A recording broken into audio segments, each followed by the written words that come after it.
শিকারের বাচ্চার দেখছি সিংহাসনে বসার স্বাদ হয়েছে।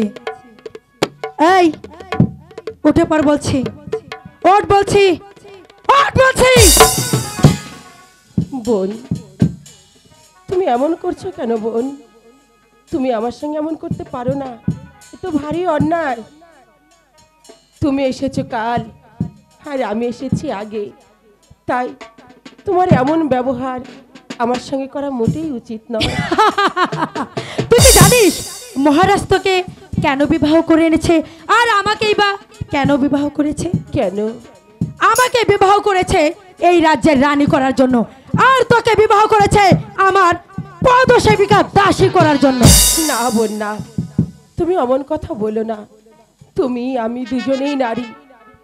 এসো, আমরা দুজন মিলে বোনের মতো মহারাজের পাশে থাকি। তুমি আমার সঙ্গে এমন ব্যবহার করো না বোন। তাহলে তুই ভালোই ভালো সিংহাসন থেকে নামবি না? না, কারণ এই সিংহাসনে তোমার যতটা অধিকার আমারও ঠিক ততটাই অধিকার। তাই তুই কি জানিস মহারাজ এই রাজ্যখানা আমার নামে লিখে দিয়েছে? মিথ্যে কথা, আমি বিশ্বাস করি না। তাহলে তুই নামবি না? না, নামবি না? না, নামবি না? নাম বলছি, নামবি না তাই না? নামবি না। মেরো নাম রোনা, ওগো নাম